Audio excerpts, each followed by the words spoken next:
우리 하나님 말씀 고린도전서 15장 45절에서 49절까지 교독하겠습니다.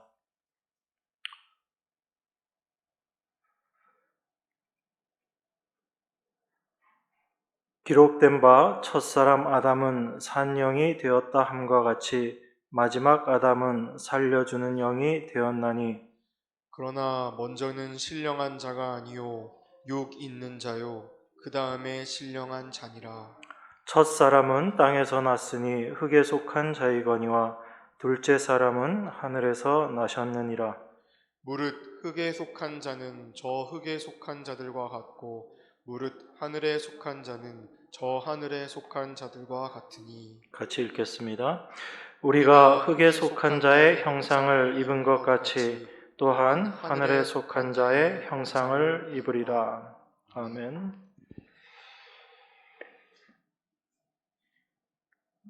우리가 사도의 이 글을 읽으면서 이해가 안 되는 부분들이 많이 있습니다. 좀 어렵다라는 생각도 많이 들고요.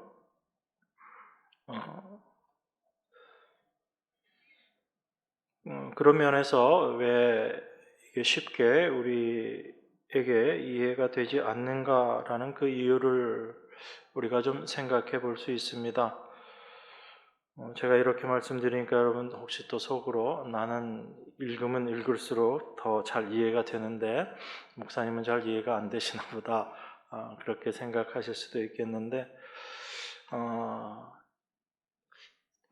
우리가 어떤 시각으로 이 말씀을 보는가에 따라서 한편으로는 이해가 되어지지 않고 어렵기만 하고, 또 한편으로는 이 말씀들이 잘 받아들여지고 이해되어질 수 있습니다. 무조건 어려워서 우리가 이해를 못한다라는 그런 말씀이 아니라 우리가 이 성경을 어떻게 바라보는가에 따라서 성경에 대한 이해도가 달라질 수 있다라고 말씀을 드리는 겁니다. 우리가 바울의 이 말들이 잘 이해되어지지 않고 잘 받아들여지지 않는다라고 했을 때 그 이유가 무엇인가를 우리가 좀 생각해 볼 수 있습니다.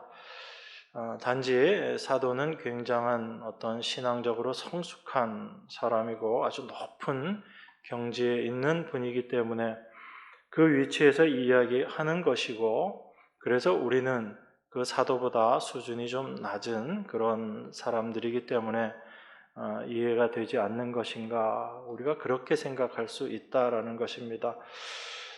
사도 바울 대단한 사람이잖아요. 세상적으로 보더라도 참 엄청난 학문적인 성과를 가졌던 사람이고, 그 열심과 수고와 노력을 감히 우리가 생각할 수 없을 정도로 대단하고 우리가 위대한 사도다라고 그렇게 이야기합니다. 그런 생각들이 앞서 있다 보니까 사도가 이야기하는 어떤 말들에 대해서 우리가 이해되어지지 않을 때 그렇게 생각할 수 있다라는 거죠. 사도는 이만한 이런 수준의 사람이고 우리의 수준은 이렇게 아직까지 낮기 때문에 이해를 못하는 것이 아닐까, 우리가 그렇게 생각할 수 있습니다. 그런데 그것이 우리가 사도의 말을 이해하지 못하는 이유이기보다는 우리가 이 성경을 바라보는 관점에 있어서의 차이가 아닌가, 저는 그런 생각을 합니다. 사도는 십자가만 알기로 이야기합니다. 나는 오직 십자가만 알기로 했다. 그리고 그 십자가만 자랑한다라고 이야기합니다.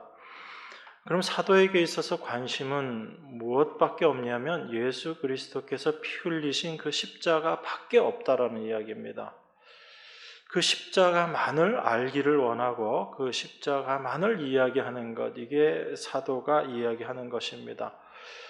그런데 우리가 사도가 이야기하는 이 말을 들으면서 우리도 그렇게 생각하죠. 십자가만을 이해해야지 되겠다, 십자가만을 바라봐야지 되겠다라고 우리가 말은 하지만 은연중에 우리 자신들은 어떻게 십자가를 바라보냐면 자기 자신, 나를 통해서 십자가를 바라보려고 합니다. 이게 참 쉽지 않은 일이거든요. 가령 이런 겁니다. 예수 잘 믿으면 천국 간다라는 말을 우리가 많이 듣습니다. 그 예수 잘 믿으면 천국 간다라는 말은 한편 생각하면 예수님을 바라보는 말인 것 같아요. 그런데 그 말의 이면에는 어떤 의미가 있느냐면 내가 예수 잘 믿어야 천국 간다라는 이런 의미거든요. 예수 잘 믿으면 천국 간다라는 얘기는 내가 예수 잘 믿으면 내가 천국 간다라는 그런 이야기입니다. 그러면 이렇게 이야기할 때 우리의 모든 생각들은 어떻게 가 있는 거냐면 천국이라는 어떤 곳이 있어요. 이 천국이라는 어떤 곳이 고정적으로 딱 자리하고 있고 우리가 이 천국을 가기 위해서 열심히 어떤 수고와 노력을 해서 이 천국에 가야지 된다라는 그런 의미가 되는 겁니다. 이게 예수 잘 믿으면 천국 간다라는 그 의미 속에 포함되어 있는 거예요. 이게 어떤 의미냐면 이게 이 예수님만을 바라보는 것이 아니라 나라는 존재를 통해서 예수님을 바라보는 모습이에요. 그러니까 십자가를 바라보면서도 그 십자가에 항상 내가 먼저 개입이 됩니다. 그래서 나하고 상관없는 십자가는 의미가 없는 거예요. 이게 적절한 예는 아니어서 제가 아침까지도 오면서 이렇게 얘기해서 오히려 혼란스럽지 않을까 싶은 생각이 들기는 하는데 최근에 이 가스비 때문에 아주 엄청나게 사회 문제가 되고 있죠. 그게 지금 가스비가 올라가지고 난방비 때문에 지금 많은 사람들이 어려움을 겪고 있는데 이것을 바라보는 시각이 두 가지가 있을 수 있습니다. 하나는 단순히 가스비가 오른 것만을 바라보는 시각이 있고 나라는 사람을 중심으로 해서 그걸 바라보는 시각이 있는 거예요. 그러면 나라는 사람은 아주 돈이 많은 사람도 있고 돈이 없는 사람일 수도 있습니다. 그러면 경제적으로 어려운 사람 입장에서 그 난방비가 올라간 거 그걸 생각하면 이제 걱정이 되고 염려가 되고 어려워지는 거죠. 그래서 난방비라는 게 굉장히 나한테는 어떤 실제적으로 다가오는 겁니다. 자, 그런데 돈이 많은 사람이에요. 아주 부자입니다. 가스비가 평소에도 난방비가 100만 원씩 나오는데 200만 원 나왔다고 치더라도 별로 상관없는 거죠. 이 사람의 입장에서는. 이게 나를 기준으로 해서 어떤 것들을 바라볼 때 어떤 현상을 이해할 때 드는 생각입니다. 그러면 우리는 난방비가 올랐다라는 것만 생각할 때 거기에 내 자신이 내가 먼저 위치가 되고 나를 통해서 난방비가 올라간 것을 바라보게 돼요. 그랬을 때는 염려가 될 수도 있고 전혀 염려가 될 수 있지 않을 수도 있습니다. 우리가 성경을 그런 식으로 바라보면 어떤 성경의 말씀은 나한테 굉장히 실질적인데 어떤 성경의 말씀은 나하고 상관없는 것처럼 그렇게 다가올 수 있다라는 겁니다. 그런데 성경 말씀은 우리에게 그렇게 다가오면 안 되는 거거든요. 그러면 입장을 바꿔서 난방비가 왜 올랐는가만을 우리가 생각해 본다면 나라는 위치를 빼고 그것만을 생각한다면 난방비가 오른 건 다른 이유가 없거든요. 그 가스를 들여오는 가격 자체가 올랐기 때문에 난방비가 올라간 겁니다. 그러면 실제 난방비가 오른 그 원인이 무엇이고 그 현상이 이제 실제적으로 보여지는 거예요.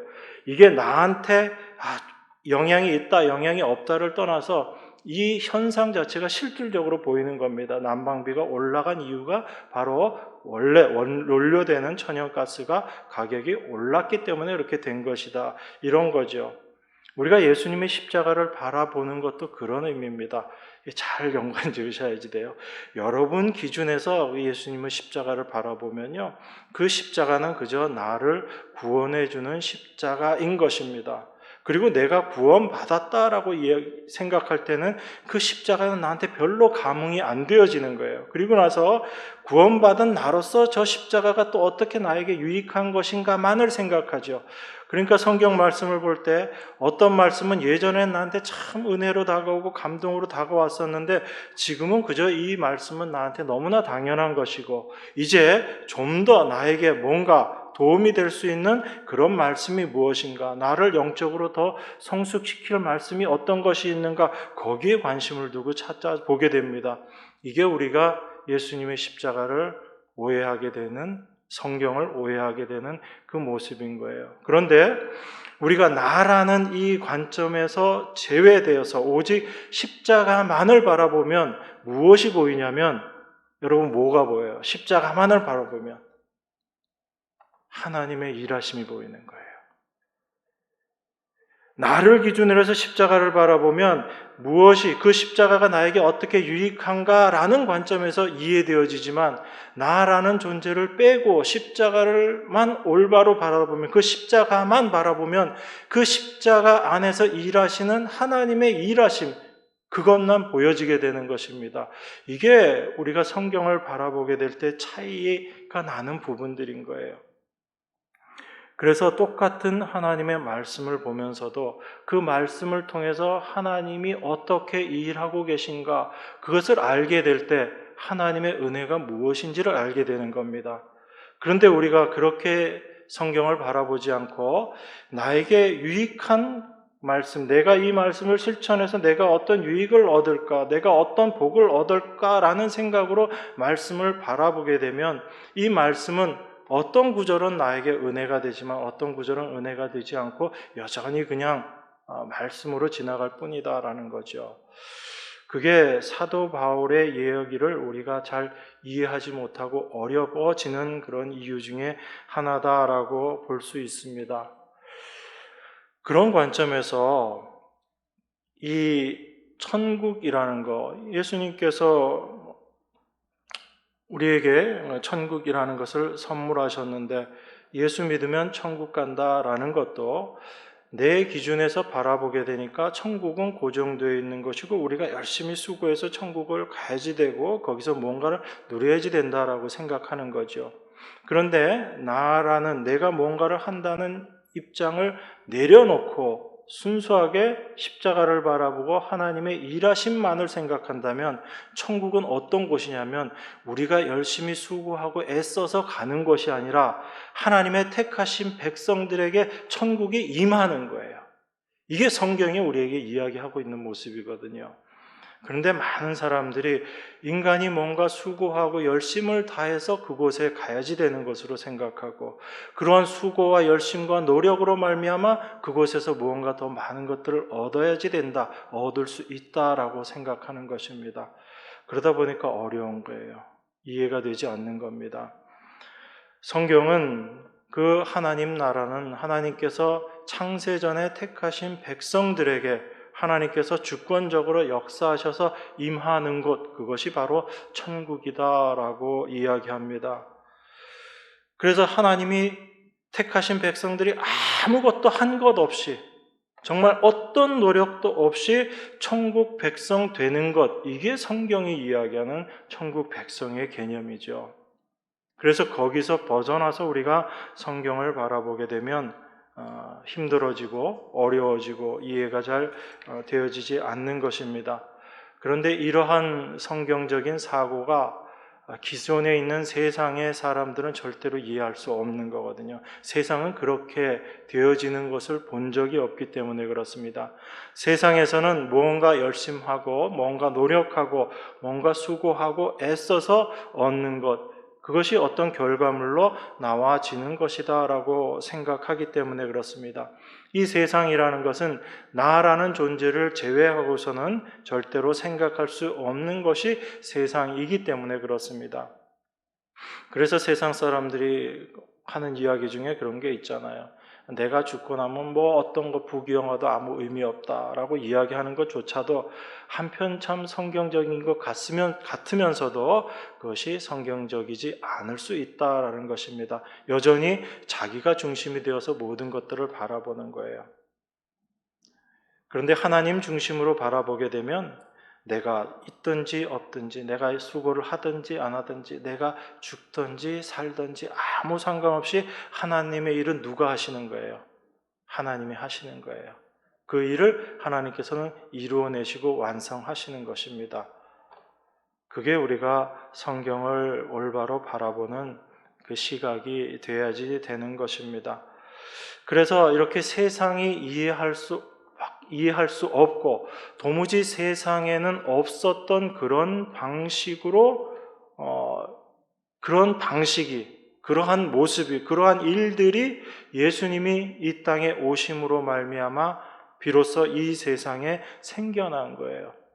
그러니까 예수님을 알지 못하면 예수님이 오심으로 말미암아 생겨난 이 방식을 이해를 못하는 것이고, 그래서 예수 없는 사람들은, 성령이 없는 사람들은 이 하나님의 말씀을 보면서도 여전히 세상의 시각을 가지고 세상의 기준으로, 세상의 가치관으로 이 성경을 볼 수밖에 없는 것입니다.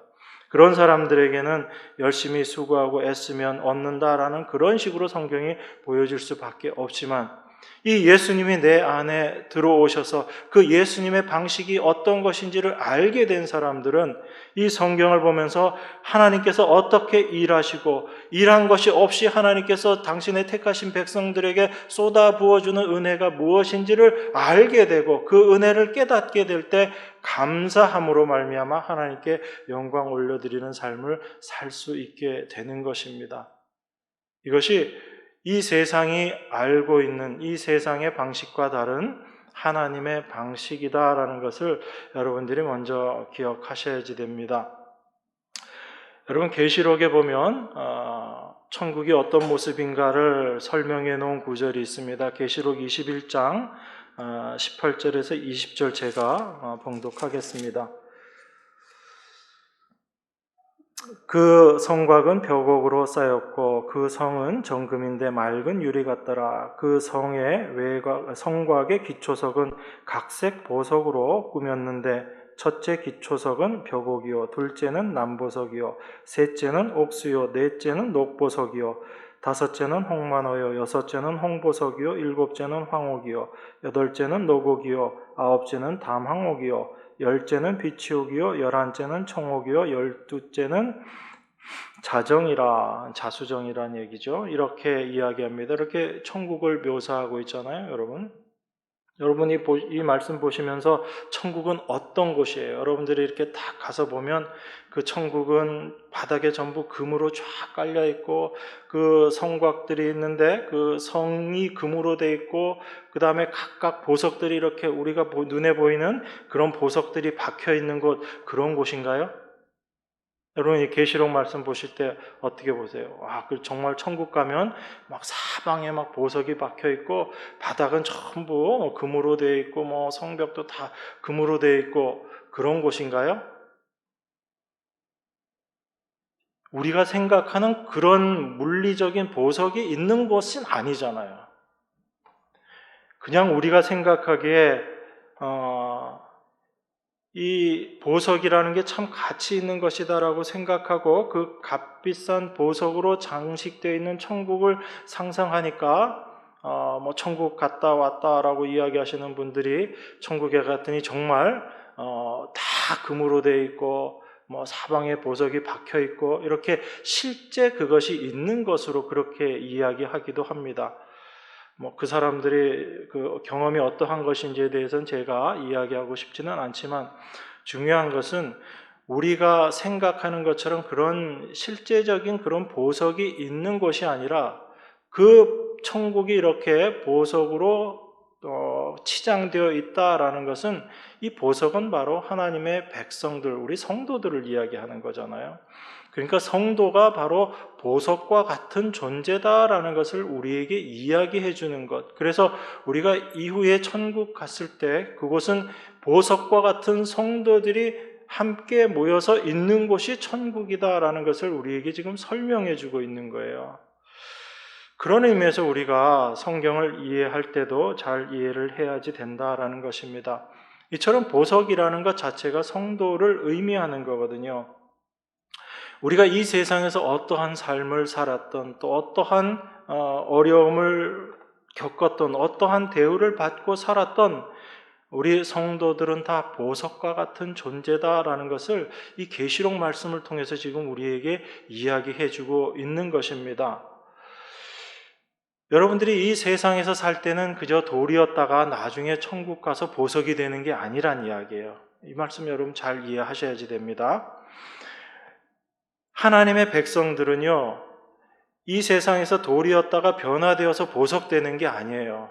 이미 하나님의 백성들은 세상 사람들이 바라보기에는 그저 돌인 것 같고 쓸모없는 것 같고 하찮고 보잘것없는 것 같이 보일지 몰라도 하나님이 보시기에 하나님 안에서 하나님 백성들은 이 세상에서도 보석과 같은 존재로 이 세상에 존재하고 있는 것입니다. 이게 성도들의 참된 현실인 거예요. 그런데 우리는 이 현실이 실제로 잘 다가오지가 않아요. 왜 그러냐면 내 자신을 자꾸 바라보기 때문에 그래요. 날 바라보면 도무지 내가 하나님께로부터 귀함을 받고 있는 그런 보석 같은 존재인지도 모르겠고 내 삶을 바라보더라도 도무지 보석같지 않게 느껴지고 다 중심이 어디에 있냐면 자기 자신을 바라보기 때문에 그래요.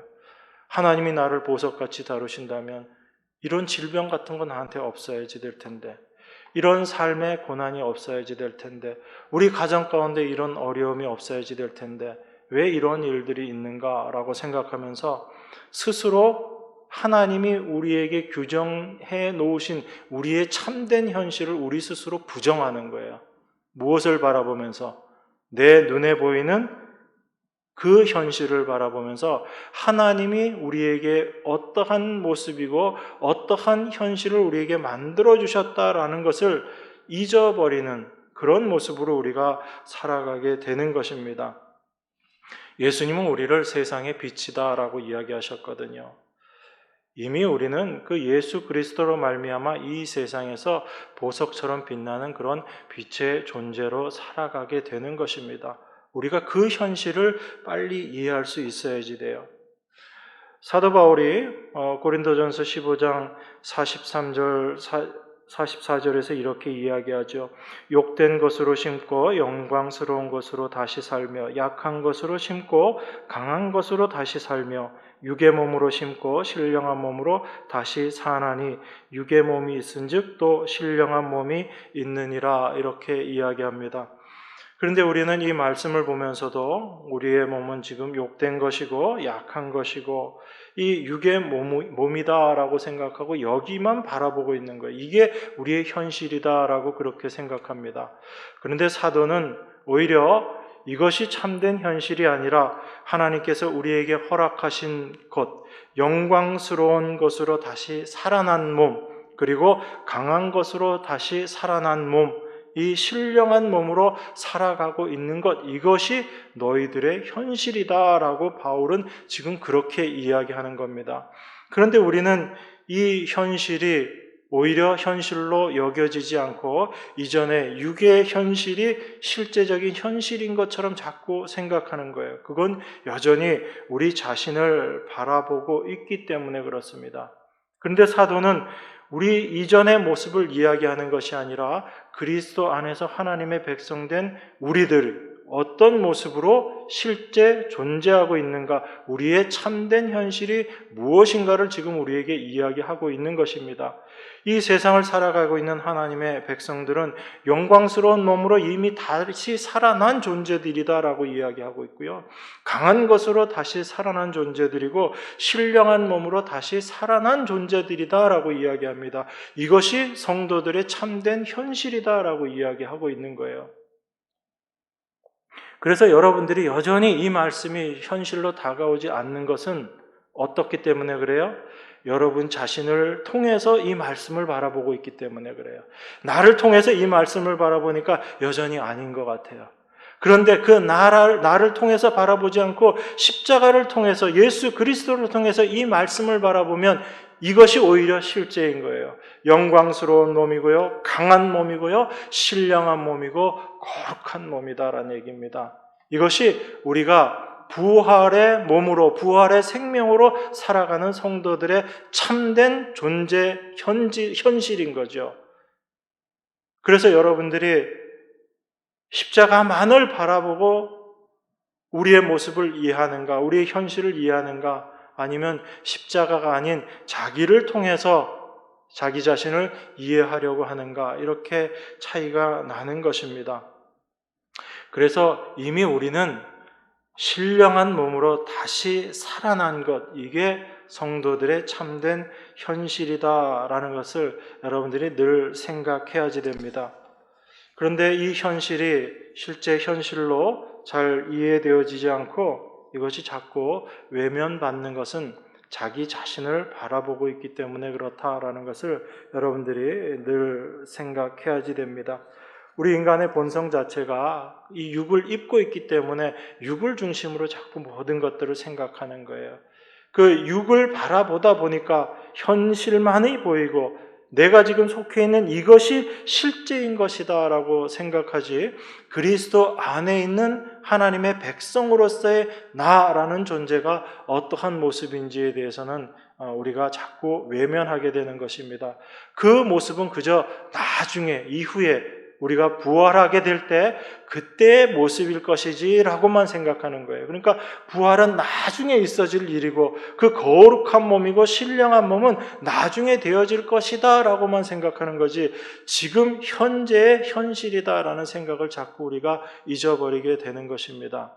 그래서 우리 자신을 통해서 말씀을 바라보지 말고 참된 하나님의 말씀만, 그 십자가만 통해서 우리가 하나님 말씀을 이해할 수 있도록 하는 것이 중요하다라는 말씀을 제가 계속 드리는 것입니다.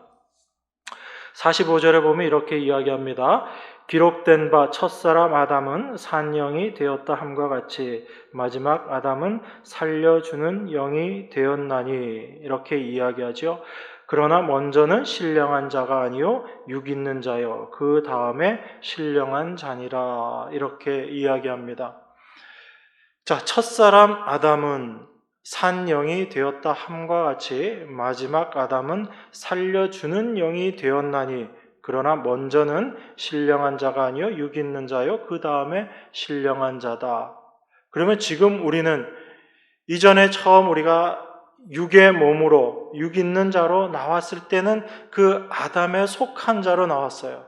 그런데 지금 예수 그리스도로 말미암아 살려주는 영이신 예수 그리스도로 말미암아 우리는 이제 육에 속한, 육에 있는 자가 된 것입니까? 아니면 신령한 자가 된 건가요? 우리는 이미 신령한 자가 된 거예요. 그런데 이 말씀이 우리가 자꾸 실제로 받아들여지지 않고 왠지 모르게 거부감이 생기는 거죠. 여러분 48절 49절에 있는 말씀도 한번 보십시오. 무릇 흙에 있는 자는 저 흙에 속한 자들과 같고 무릇 하늘에 속한 자는 저 하늘에 속한 자들과 같으니 우리가 흙에 속한 자의 형상을 입은 것 같이 또한 하늘에 속한 자의 형상을 입으리라. 자, 여기 49절 마지막에 보면 입으리라 이렇게 표현되어 있으니까 나중에 되어질 일인 것처럼 생각되잖아요. 그러니까 여러분들이 이 말씀을 보면서도 우리는 여전히 흙에 속한 자이니까 흙에 속한 자의 형상이다라고 생각하지, 거룩한 하늘에 속한 자의 형상으로 내가 존재한다 이렇게 생각하지 않잖아요. 그저 나중에 부활하게 되면 하늘에 속한 자의 형상을 우리가 입게 될 것이다 라고 생각하죠. 물론 우리가 그때는 분명하게 그 형상으로 변화된 자로 실제 삶을 살아가게 될 거예요. 그런데 이 땅에서 사는 하나님의 백성들을 하나님은 어떻게 이야기하시냐면 이미 하늘의 형상을 입은 자들이고 그 하늘의 형상을 입은 자로 살아가는 자들이다라고 이야기하고 있는 거거든요. 그게 첫사람 아담은 산영이 되었지만 두 번째 오신 아담, 마지막 아담으로 오신 예수 그리스도는 살려주는 영이 되었다라는 이야기입니다. 우리는 이미 어떤 사람들인 거예요? 살려주는 영으로 말미암아 살아난 자들이잖아요. 그러면 여러분들은 지금 육에 속한 자, 흙에 속한 자, 흙의 형상에 있는 자들이 아니고 하늘의 형상에 있는 자들이라는 거예요. 바울은 지금 우리에게 계속 그 이야기를 하고 있는데 우리는 그걸 이해하지 못하고 부활은 나중에 우리에게 되어질 일이고 그 부활의 영광은 나중에 우리가 취할 것들이고 나는 여전히 이 흙에 속한 자의 형상으로 살아가게 되는 것이다 라고 생각하는 거예요. 그걸 나의 현실로 자꾸 이해하는 것입니다. 그게 아니다라는 이야기죠.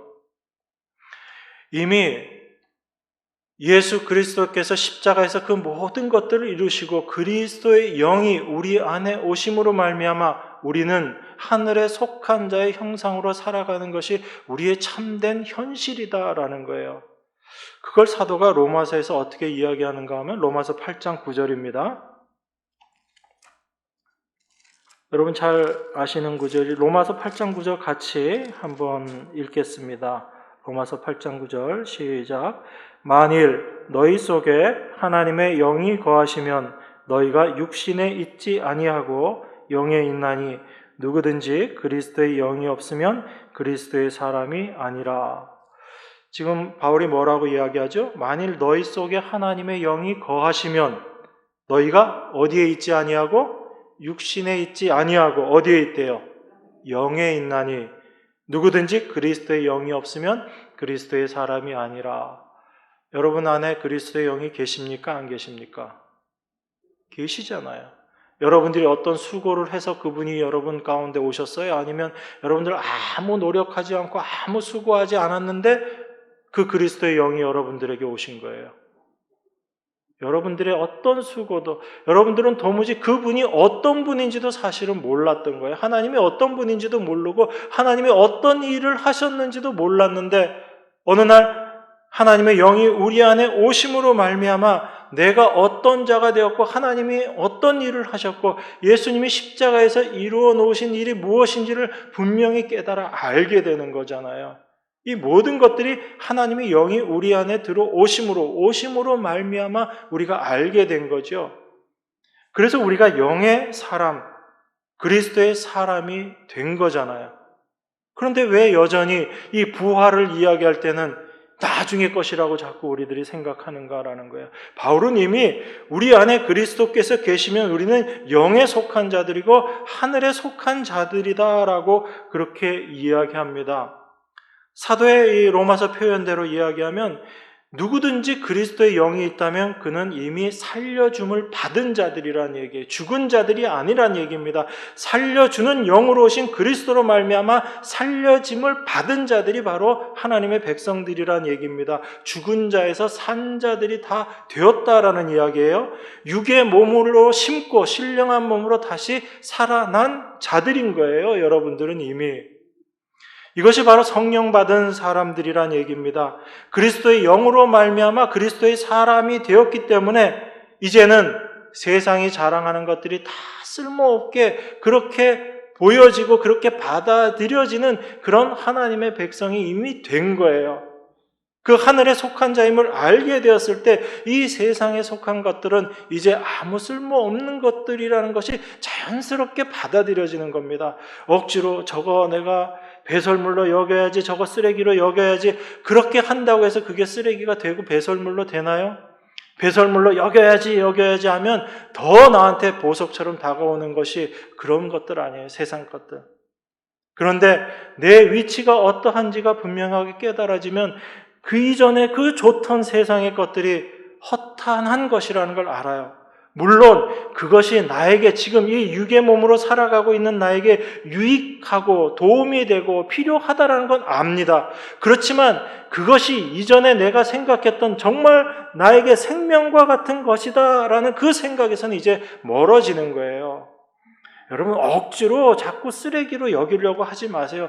그게 쓰레기가 참된 쓰레기라는 건 의미는 나에게 가치 없다라는 거죠. 여전히 내가 그것을 쓸 수 있고 육의 몸으로 있는 상태에서는 그런 것들이 필요합니다. 그런데 그걸 억지로 그것이 필요 없는 것인 것처럼 무시하고 살려고 하는 그것 자체가 사실은 여전히 내가 육의 몸에 잡혀서 있다라는 생각인 거예요. 육의 몸에 잡혀있기 때문에 우리가 그렇게 자꾸 하려고 하는 거죠. 억지로 그걸 띄워놓으려고 하고 그래서 내가 조금 더 거룩한 신령한 사람인 것처럼 되어야지 하는 여러분들의 노력일 뿐인 것입니다. 여러분들은 뭘 느껴야 되냐면요. 여전히 그 세상의 것들이 나한테 귀중하고 그렇게 느껴지고 있는 그 육의 모습을 보셔야지 되는 거예요. 그게 육의 것으로 심는 겁니다. 그런 자기 자신이 어떠한지를 자기의 본질을 보게 될 때 이러한 나를 예수 그리스도로 말미암아 이제 신령한 자, 하늘에 속한 자로 만들어주신 그 하나님의 은혜 가운데 내가 어떻게 살아가게 되는가를 알게 되는 거죠. 그러니까 자꾸 여러분들이 어떤 생각들을 너무 신령한 쪽으로 가져가려고 하지 마세요. 그냥 자연스럽게 그 모습들을 바라보시라고요. 그런데 그것들이 내가 그 세상 것들에 내가 자꾸 향하게 되는 그 나의 본질의 모습을 여러분들이 성령으로 말미암아 깨닫게 되는 거예요. 그래서 이전에는 그것이 정말로 좋았었는데 내 위치를 알고 나니까 여전히 내 육신은 그것에 끌리고 있지만 이것은 실제가 아닌 것이구나, 허상인 것이구나, 나의 참된 생명에는 아무 도움을 주지 못하는 것이구나 라는 것을 자연스럽게 알게 되는 거죠. 그렇게 될 때 예전에 세상으로 향했던 그 마음들이 점점 주님께로 향하게 되는 거예요. 억지로 여러분들이 뭔가를 하려고 하지 마십시오. 억지로 하려는 것 자체가 이미 거기에 잡혀 있다라는 이야기거든요. 그래서 그 세상과는 어느 정도 세상을 올바로 바라보는 시각이 생기는 것, 이게 바로 내 안에 하나님의 영, 그리스도의 영이 계시기 때문에 그러한 우리의 삶을 살아갈 수 있게 되는 것입니다. 그래서 로마서 8장 10절, 11절 그 구절에서 이어지는 말씀이 이렇게 얘기하잖아요. 또 그리스도께서 너희 안에 계시면 몸은 죄로 인하여 죽은 것이나 영은 의를 인하여 산 것이니라. 예수를 죽은 자 가운데서 살리신 이의 영이 너희 안에 거하시면 그리스도 예수를 죽은 자 가운데서 살리신 이가 너희 안에 거하시는 그의 영으로 말미암아 너희 죽을 몸도 살리시리라. 그리스도께서 너희 안에 계시면 우리 몸은 죄로 인해서 죽은 거지만 우리의 영은 하나님의 의로 인해서 이미 살아난 것이다 라고 그렇게 얘기합니다. 예수를 죽은 자 가운데서 살리신 그 하나님께서 그 하나님의 영, 그리스도의 영이 너희 안에 있다면, 너희 안에 거하시면 예수님을 죽은 자 가운데서 살리신 그분이, 그 하나님이 우리 안에 계시는 그 그리스도의 영으로 말미암아, 하나님의 영으로 말미암아 너희 죽을 몸도 살리신다. 이건 나중에 되어질 일이에요. 이미 우리 안에서 되어진 일이에요. 우리 안에서 이미 되어진 일입니다. 이 하나님의 말씀이 여러분 안에 실제가 되셔야 돼요. 이게 나의 지금 현실이구나라는 것을 여러분들이 이해하셔야지 됩니다. 그래서 그의 영으로 말미암아 너희 죽을 몸도 살리시리라라는 이 말씀의 의미가 무엇인지를 우리가 날마다 깨닫게 되는 거예요. 이건 우리는 지금 죽은 몸인데, 죽을 몸인데 나중에 하나님께서 살리셔서 영광의 몸, 부활의 몸으로 그렇게 영의 몸으로 우리를 하나님께서 세우신다, 그 의미가 아니라 그 영이 계시면 우리의 몸은 죽음의 존재, 죽을 것이라는 것을 날마다 깨닫게 하신다는 얘기예요. 날마다 그것을 경험케 하신다는 얘기예요. 예전에는 그 몸이 전부인 것처럼 살았는데 그것이 영원한 것처럼 생각하고 그 육의 것들을 찾아서 살았었는데 하나님의 영이 우리 안에 계심으로 말미암아 내 몸은 죽을 몸이구나. 여기에 내가 아무런 가치를 들 필요가 없는 그런 죽을 몸이구나라는 것을 날마다 깨닫고 경험하면서 살아가게 되는 거예요. 그게 하나님께서 우리 안에서 우리를 살리시는 일을 지금 하고 계신 거거든요. 그래서 우리는 그리스도의 영으로 말미암아 이미 살리심을 받은 자로 살아가고 있는 것입니다. 그래서 바울이 지금 고린도서에서 하는 이야기나 로마서에서 하는 이야기나 지금 똑같은 이야기를 하고 있는 거예요. 그런데 우리는 자꾸 부활이라고 이야기를 하면, 특별히 고린도전서 15장을 보면서는 이건 나중에 우리가 부활의 몸으로 어떻게 바뀌어질 거야, 거기에 대해서만 여러분들이 생각하고, 우리가 이미 지금 부활의 몸으로 그 부활의 영광 가운데 거룩한 하늘에 속한 자로 지금 이 세상을 살아가고 있구나라는 것은 자꾸 놓치는 거예요. 그게 우리가 십자가를 바라보고 있지 않다라는 증거인 거죠. 그래서 바울은 나는 십자가만 이야기하고 십자가만 자랑하겠다라고 이야기하는 것입니다. 다른 어떤 것들, 자기 자신이 그런 수고를 하면서도 자기 자신은 없는 거예요. 이게 바울이 지금 우리에게 이야기하는 거예요. 그런데 우리는 그 바울의 이야기를 들으면서도 십자가를 바라보는 게 아니고 바울이 일하는 것만 보고 있어요. 그 바울이 일하는 것만큼 나는 왜 못하는가? 그렇게 성경은 바울도 바라보지 말고 너희 자신도 바라보지 말고 오직 십자가만 바라보라고 이야기하는데 우리는 바울만 바라보고 내 자신만 바라보고 있는 거예요. 얼마나 성경과 상관없이 우리가 성경을 보고 있는가라는 게 드러나는 거죠. 여러분, 사탄이 우리 안에 주는 생각이 그건 거예요. 자꾸 우리 자신에게로 향하게 합니다. 내가 뭔가를 잘하면 그 잘한 걸로 우리를 교만하게 하고요. 우리가 뭔가를 못하면 그 못한 걸 가지고 우리로 하여금 낙심되게 합니다. 이건 계속 내 자신을 바라보고 있는 거잖아요. 이게 사탄이 지금 성도들을 유혹하고 있는 그 속이고 있는 모습이거든요. 하나님은 누구를 보세요? 여러분 보시지 않습니다. 여러분들을 본다면 여러분들은 다 어떤 존재일 수밖에 없어요. 그저 심판받고 죽을 수밖에 없는 저주의 존재가 여러분들인 거예요. 그래서 구약에서도 하나님께서 당신의 백성들을 이야기하고 시내산에서 백성들을 부를 때 백성들이 하나님 보게 되니까 어떻게 돼요? 전부 두렵고 떨리고 무서운 하나님으로 다가올 수밖에 없는 거죠. 그 인간의 모습은 하나님 앞에 심판의 모습, 저주받을 수밖에 없는 모습인 거예요. 그래서 하나님이 여러분 자신을 보지 않는다고요. 하나님 누구만 바라보신다고요? 예수님만 바라보세요. 예수님으로 말미암은 십자가 하나님의 행하신 일만 바라보시는 거예요. 그런데 우리는 자꾸 우리 자신을 통해서 하나님을 보려고 하고 십자가를 보려고 한다는 거죠. 그걸 여러분들이 버리셔야지 됩니다. 그렇게 될 때 참된 십자가 안에서 이루어진 것이 무엇인지를 우리가 분명하게 알게 되는 거죠. 그러니까 여러분, 육신의 모습은 그저 썩어지면 되는 거예요. 혹시 여러분 삶 가운데 그런 것들이 보여지면 맞아, 저것이 육신의 모습이야 라고 여러분들이 인정해 버리시면 되는 겁니다. 그 육신의 몸으로 살면서 이 세상에서 대접받으려고 하고 인정받으려고 하고 이 세상의 것들을 누리려고 하는 것, 그렇게 생각하지 마시라는 얘기예요. 혹시 몸에 병이 찾아오면 이 병 드는 게 육신의 몸에 당연한 것이지라고 생각하십시오. 하나님이 필요하시면 그 질병도 고쳐주실 것이고, 또 하나님이 필요하시면 그냥 또 그렇게 그 병 가운데 있게도 하실 거예요. 그건 하나님이 하시는 일이에요. 우리가 아무리 수고하고 애쓴다고 해서 거기서 벗어날 수 없는 거잖아요. 나사로가 병들어서 죽어서 그 나사로를 다시 살려도 죽을 수밖에 없는 게 나사로예요. 그게 육의 몸인 겁니다. 그게 썩을 육의 몸인 거예요. 그런데 예수님은 그 나사로를 그냥 살리시는 것이 아니라, 하나님의 백성을 그냥 살리는 것이 아니라 영원한 부활의 생명으로 새롭게 태어나게 하셨다라는 것이 예수님이 우리 안에서 행하신 일이거든요. 우리가 그것을 바라볼 수 있어야지 됩니다. 그래서 이 육의 몸으로 심고 신령한 몸으로 다시 살아난다라고 이야기하는 참된 현실이 무엇인지를 우리가 바라봐야지 되는 것입니다.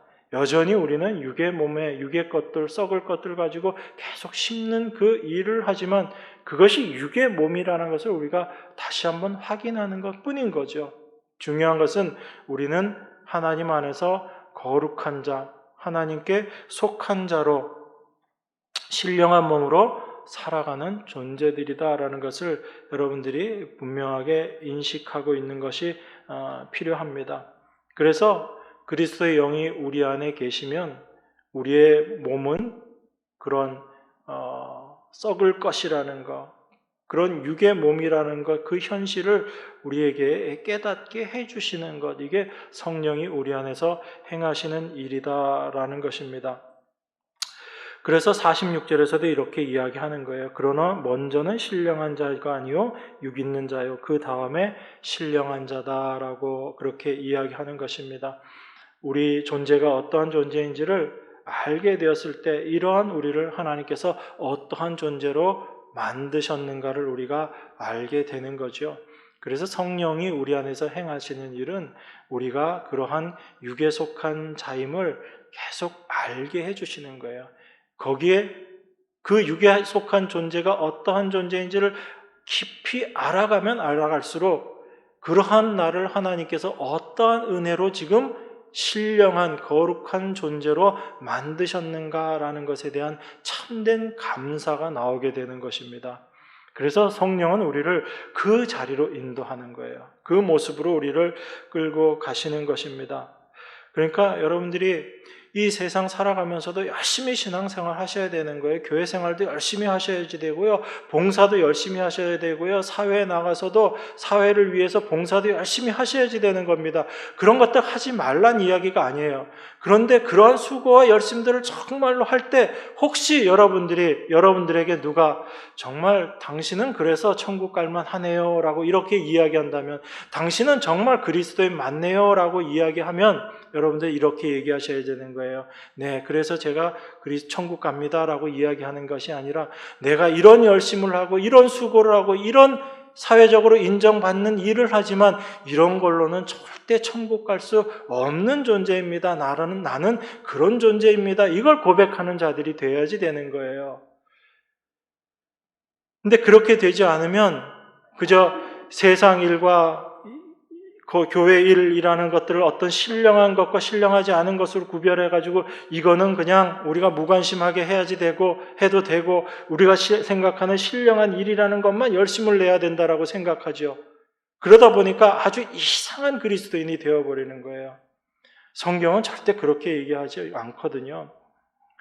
여러분들이 그저 세상 일이라고 생각하는 그 일이 아무 여러분들의 삶 가운데 상관없는 일이 아니거든요. 그 일들 가운데 여러분들이 최선을 다하면서도 여러분들은 뭘 알아야 되냐면, 여러분 안에 하나님의 영이 계시다면 뭘 알게 되냐면, 이렇게 열심인 수고와 노력이 나를 하나님 나라 가게 하고 하나님 백성 되게 하는 것 아니다라는 것을 아는 거예요. 그걸 고백하면서 살아가는 겁니다. 내가 참 하나님 백성 되고 영원한 하나님 나라에 가게 되는 것은 내 힘, 내 능력, 내 실력이 아니라 하나님의 은혜가 나에게 임했기 때문에 내가 가능한 것이다 라는 것을 날마다 알아가면서 사는 거예요. 그게 육의 것으로 심고 신령한 것으로 다시 살아나는, 우리 죽을 몸이 다시 살아나는 사도가 이야기하는 그 삶 가운데 살아가는 성도의 모습인 거예요. 이게 되어지지 않으면 나중에 아주 이상한 모습이 되어서 세상 일은 뭐 아무 상관없는 것처럼, 정말 세상과는 동떨어진 어떤 신령한 위치에서 사는 것처럼 그런 생각들에 빠지게 되면 이게 성경도 오해하고 세상도 오해해버리는 그런 모습이 되는 겁니다. 성경은 우리에게 그렇게 이야기하고 있지 않은 거예요. 그래서 사도가 먼저를 무엇이라고 이야기하냐면, 먼저는 신령한 자가 아니요 육 있는 자요, 그 다음에 신령한 자다라고 이야기하고, 먼저 욕된 것으로 심고 육의 것으로 심고 그리고 신령한 몸으로 다시 살고라고 이야기하는 것입니다. 이게 전혀 이것만 있고 이것만 있는 것이 아니라 그 삶 가운데 그 육의 것을 심는 삶을 통해서 우리 안에 무엇이 참된 영의 것인지를 우리가 확인하면서 살아가는 거예요. 그래서 지금 육의 것만 심는 것도 아니고, 그리고 나중에 영의 것에 신령한 몸이 되는 것도 아닌, 이미 그리스도 안에 신령한 부활의 몸으로 하나님의 은혜로 말미암아 그 삶을 살아가면서 여전히 우리의 육의 것이 어떠한 것인지를 우리가 확인하면서 살아가는 거죠. 그게 우리의 죽을 몸을 날마다 인정하고 고백하면서 살아가는, 부활의 영으로 살아가는 성도들의 참된 삶의 모습이다라는 것을 여러분들이 생각하셔야지 되는 것입니다. 그래서 하늘에 속한 자의 형상으로 우리가 살아가는 거죠. 이 하늘에 속한 자의 형상이 바로 예수 그리스도의 형상이라는 거죠. 우리 눈에 보이는 그런 형상은 아니지만 그것을 성경에서는 어렴풋이 우리에게 이야기하고 있는 것입니다. 천국에 있는 그 빛나는 보석과 같은 그런 형상으로 우리가 살아가는 것이다 라는 얘기예요. 이걸 예수님께서 변화산에서 잠시 보여주셨잖아요. 그 얼굴이 해같이 빛나고 옷이 빛과 같이 이렇게 휘어졌다라고 이야기하죠. 우리가 생각하는 그런 막 빛나고 하얗게 되었다, 그것 어떤 구체적인 모습을 이야기하는 것이 아니라 변화되어지는 부활의 영광스러운 거룩한 몸이 우리가 도무지 상상할 수 없지만, 우리 눈으로 도저히 확인할 수 없지만 그런 거룩한 모습이다라는 것을 우리에게 보여주신 거잖아요. 우린 나중에 다 그런 모습으로 살아갈 거예요. 그런데 이 땅에서도 여전히 그 부활의 생명 가운데 거룩한 하늘에 속한 자의 신령한 몸으로 우리는 지금 살아가고 있다라는 것입니다. 여러분들이 그걸 놓치지 말으셔야지 돼요. 그랬을 때 여러분 삶 가운데 감사함이 있는 겁니다. 그 육의 몸인, 그 육의 존재, 그 썩을 존재, 그 죄의 존재가 어떤 것인지를 알게 될 때 나를 거룩한 하나님 백성 되게 하시고 거룩한 부활의 몸 가운데 신령한 몸으로 살아가게 하신 그 하나님의 은혜가 우리가 무엇인지를 분명하게 깨닫게 되는 거죠. 그래서 이 성도의 삶은 다른 것이 아니라 하나님의 은혜를 더 깊이 알아가고 더 많이 알아가고 더 풍성하게 알아가는 거예요. 그 풍성하게 알아가면 알아갈수록 하나님께 영광 올려드리는 삶이 되는 거예요. 이것이 하나님께서 성도에게 부탁하신 삶의 모습이고 하나님께서 그 삶을 우리 가운데 이루어내실 거예요. 여러분, 신랑 되신 예수님이 때가 되면 신부된 당신의 백성들을 다 데리러 가기 위해서 오실 거예요. 그때 우리 신부된 자들이 어떤 모습으로 있어야 돼요? 신랑 되신 예수님과 같은 거룩한 몸으로 다 존재해야 되잖아요. 그런데 이 거룩한 몸이 되는 것이 우리가 노력하고 우리가 수고해서 되는 거예요? 아니잖아요. 그럼 누가 이 일을 하실 거예요? 하나님을 거룩한 신랑을 맞이할 수 있는 신부가 되어야지 되는데 그 신부가 되는 일을 누가 할 수 있어요? 여러분들이에요? 아니잖아요. 하나님이 그 일을 하실 거라고요. 하나님이 당신의 택하신 백성들을 그 신랑을 맞이할 수 있는 거룩한 자로 만들어 놓으실 거예요. 그래서 그 거룩한 자를 데리고 영원한 하나님 나라에 들어가실 거라고요. 이게 성경이 우리에게 이야기하고 있는 것입니다. 그래서 우리가 지금 이 땅을 살아가면서 육의 몸으로 이 땅을 살아가지만 하나님은 우리를 어떤 몸으로 이미 그리스도 안에서 어떤 몸으로 바꾸어 주셨는가 하면 하나님 하늘에 속한 거룩한 몸으로 우리를 이미 하나님은 새롭게 해 주셨다는 얘기입니다. 이게 그리스도 안에 있는 자들이에요. 자기 자신을 바라보지 않고 그리스도만 바라보는 자, 십자가만 바라보는 자, 이게 예수 안에 있는 자들이고 하나님은 그리스도를 통해서 우리를 바라보고 계시다라는 것을 여러분들이 올바로 이해하시는 것이 필요합니다. 그래서 하나님께서 우리를 어떤 자로 만드시고 우리에게 어떤 은혜로 우리에게 쏟아 부어 주셨는가를 잘 알고 요거 하나 꼭 붙잡고 가는 사람들이 성도들인 거예요. 그럼 나중에 우리 주님 오셨을 때 여러분 그 주님 앞에 뭐 내어놓으실 거예요? 여러분들이 어떤 삶을 살았고 이거 내어놓으실 거예요? 아니잖아요. 하나님이 우리에게 어떤 은혜 주셨는지 그 십자가의 은혜 그거 하나 꼭 붙잡고 있다가 우리 주님 오셨을 때 그 십자가의 은혜 그 받은 은혜 주님 앞에 내어놓고 하나님과 주님과 하나 되어서 영원한 삶 가운데 살아가게 될 거잖아요. 이 하나님의 은혜가 여러분 안에 분명하게 이해되시길 바랍니다. 이 은혜 없이는 아무것도 아닌 존재가 바로 우리들이라는 것을 여러분들 다시 생각하시고 사도가 우리를 어떤 모습으로 하나님 앞에 지금 올려드리고 있는지를 그리스도께서 이루어 놓으신 그 일을 우리에게 지금 설명하고 있는 이것을 여러분들이 잘 이해하시고 이 은혜 가운데 날마다 사시는 여러분과 제가 되기를 바랍니다. 기도하겠습니다. 하나님의 은혜를 이 시간에도 감사를 드립니다.